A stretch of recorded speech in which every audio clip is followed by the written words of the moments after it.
So you're scrolling through Zillow and you find a house you completely fall in love with. And you think to yourself, do I really need a realtor to buy this? Can't I just click a button to get this process started? Not so fast. Whether you're thinking about going solo or just don't want the "are you pre-approved yet" breathing down your neck, this video is for you. I'm Brian, I'm a realtor in the Indianapolis area, and I specialize in working with first-time homebuyers. As a former teacher of 20 years, working with first-time homebuyers, that's my jam. Sitting people down, teaching them the ins and outs of buying a house, this is a really big decision. And you're gonna wanna work with someone who's gonna be there for you to walk you through every step of the process. In this video, I'm gonna talk about whether or not you need a realtor, the pros and cons of both.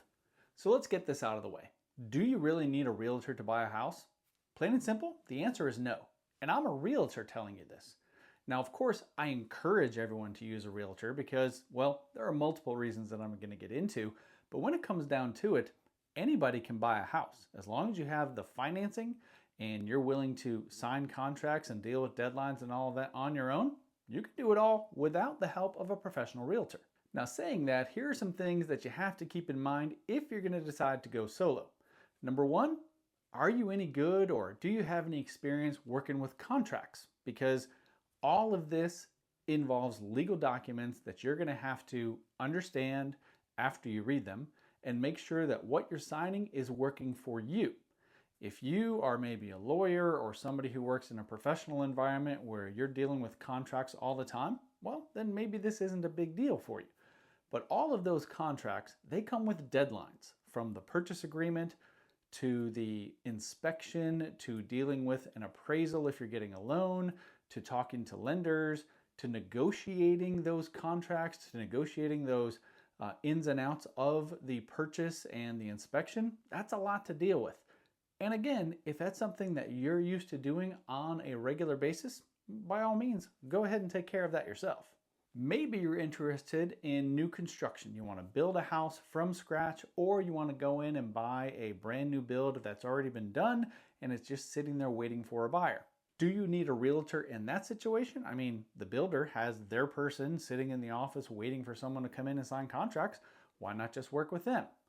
Again, that's a very typical response, but let me warn you here. Dealing with new construction comes with a very long purchase agreement. To buy someone else's house, a purchase agreement here in Indiana is 9 pages. Dealing with a builder, that purchase agreement is way more than 9 pages. And let me tell you, the majority of those pages are to protect the builder, not to protect you. There's lots of people that go into building a house. You've got the contractors, the construction crew, the plumbers, the electricians, all of that, and then those who work for the building company itself.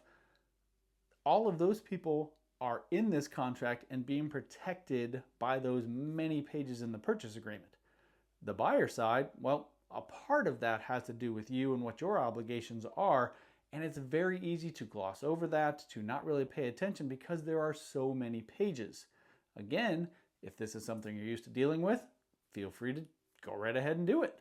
But if you want someone there to help you in that situation that's working for you to make sure things are being done on your behalf, well, then I would recommend you get a realtor. Some people think that they're going to get a better deal if they don't deal with a realtor. Now, I can see the logic in that, because if you're not paying a realtor for the buyer, if you're not paying the fees or the commission to that person, well, then maybe it can save you money. The majority of the time, that is not the case, let me tell you. A builder, if you're doing new construction, they usually offer an incentive to a buyer's agent to bring in a client. And they are the ones who ultimately pay the realtor in that situation in most cases. Now, a buyer coming in without a realtor may think that, oh, they were offering 3% if we had a buyer's agent. If we don't have a buyer's agent, we're doing this all by ourselves, well, then they're going to take 3% off the price of the house. Oh, no, they're not. That just means they're not going to pay that out, and ultimately they're making even more money in that process. So it's not saving you anything. In a situation where you may be going in to buy someone else's already existing house, again, it's not a matter of saving because you don't have an agent. That could be the case. Perhaps you can make a purchase offer and say that I'm not using a buyer's agent, and so, maybe you knock down the price of the house 2 to 3% to cut out that chunk. Well, maybe that's an option in negotiation. I can't say that it isn't, but I also can't say it guarantees you that you're not going to I can't also say that it's going to guarantee you get the house for less just because you don't have the buyer's agent commission in there. Again, in most cases, that's probably saving the homeowner or the seller money on their end, not necessarily cutting out costs for you. So let's talk about some reasons why I recommend that you do have a realtor. Number one, you don't know what you don't know. As I said before, if you've dealt with contracts, well then maybe go ahead and buy a house without a realtor. If you're listening this far, you probably know that you don't deal in a contract world, haven't had much experience dealing with contracts and purchase agreements and inspections and all of that, and you want someone to be there as your professional advocate. So this is where I say you don't know what you don't know. A realtor like myself, we know the ins and outs of that purchase agreement, all 9 pages, to make sure that we explain it to you as a potential buyer and make sure that you are very comfortable with it moving forward to answer any questions that you might have. The next step after a purchase agreement is accepted, most likely, is going to be an inspection. Have you ever dealt with inspectors? Have you ever dealt with having to negotiate things to be fixed or prices to be dropped or a seller to pay money towards fixing this? If not, a realtor has, and that's what we get paid to do, is to negotiate on your behalf to make sure that you're getting a good deal in this whole process. Rolling into that, using a realtor can help you avoid costly mistakes.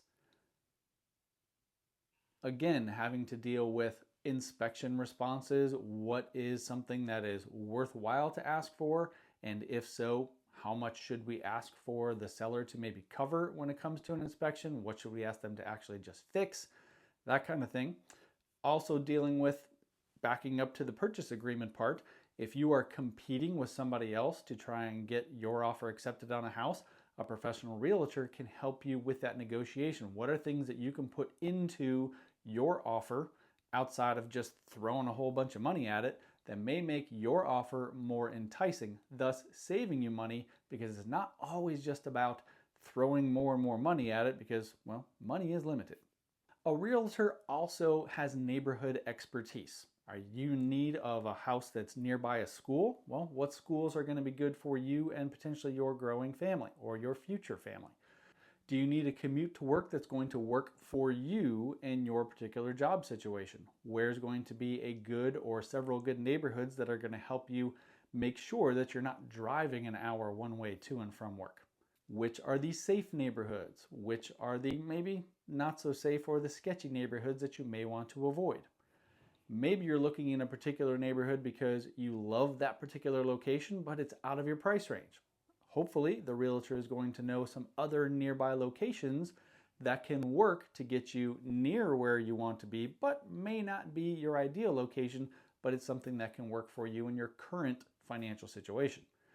In other words, realtors are the experts in knowing not just ins and outs of contracts, but also neighborhoods and parts of the city that you want to be located in.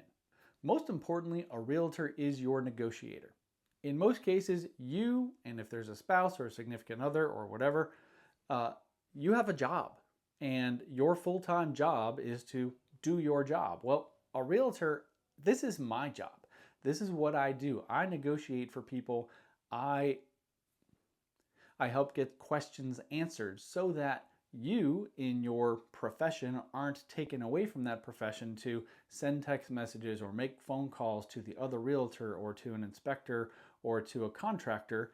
This is what I do on a daily basis, and I can help streamline that process for you so that you're not being taken away from something more important, and then we can talk later on when it's more convenient for you about what it is that I or your realtor found out from getting those questions asked.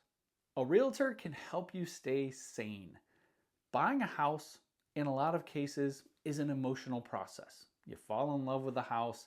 There's a long stretch of time from getting under contract or just the search process to actually closing on that house. Well, there's a lot of emotions involved. Ups and downs. Is this really going to happen? Buyer's remorse. Do I really want to live here? Do I really want to put all this money down? There's a whole lot of emotions involved. And sometimes as a realtor, I have to be a mediator. Sometimes I have to be a psychologist. Sometimes I have to be a social worker. Sometimes I have to be a teacher. There's a lot of hats that I as a realtor wear in this whole process. And this is what I do for a living in trying to sometimes talk people off the ledge when they're trying to buy a house and keeping spirits up. And one of the most important things that a realtor does has to do with deadlines. I live in a contract world. I'm not going to get bent out of shape if we're approaching a contract deadline and maybe the seller hasn't responded yet. Because I know that the deadline on the contract says by this day and this time they're going to make a response. You as the buyer, again, this is part of the sanity keeping that I do. But you as a buyer, are like, oh my gosh, have they responded yet? Have they responded yet? Well, no, but they don't have to. I'm in charge of making sure deadlines are being kept. Are we getting contracts turned in time?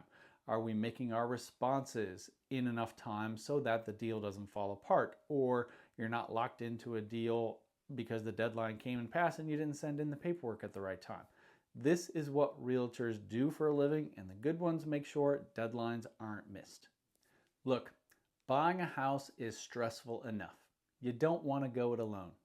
A realtor can help make the difference between this was a great experience and what the heck did I just sign? If you're thinking about buying in the Indy area, if you need questions answered, I'm your guy. As a former teacher, I'm going to walk you through every step of the process, make sure you are comfortable with it, and be with you every step of the journey towards getting that first home. Information is below. Click on that if you have any interest whatsoever. No pressure. Thanks for watching.